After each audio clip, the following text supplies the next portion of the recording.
এর বউদের চোখ মুখের দিকে তাকানো যাচ্ছে না, যাবেই বা কি করে। এই গ্রীষ্মের প্রখর দাবদাহে আমাদের চারিপাশ যেন মরুভূমিতে পরিণত হয়ে উঠেছে। এই প্রচণ্ড গরমে গলাটা যেন শুকিয়ে যাচ্ছে। যদি একটু ঠান্ডা জল দিয়ে গলাটা ভেজাতে পারতাম তাহলে হয়তো একটু স্বস্তি পেতাম। তাই একটু ভেবে চিন্তে দুই বউ মিলে বেরিয়ে পড়লাম, সাথে ভাইকে নিয়ে একটা ঠান্ডা পানীয় জলের কোনো যন্ত্রের যদি ব্যবস্থা করা যায়।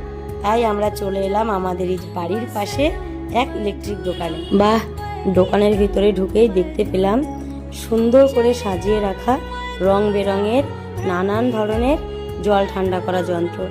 আমাদের এই গরমে এরকমই তো একটা মেশিন দরকার যে খুব তাড়াতাড়ি জলকে ঠান্ডা করে দেবে। বেশ কয়েকটা দেখার পর আমাদের এটা পছন্দ হয়ে গেছে। যেটা হয় দোকানে গেলে একটার থেকে আরেকটার দিকে চোখ জ্বলে যায়। যাই হোক, চোখকে সংযত করে আবার আমার যে পছন্দের ফ্রিজের কাছে চলে গেলাম। এটা পছন্দ হয়েছে নাকি বৌদি তোমার?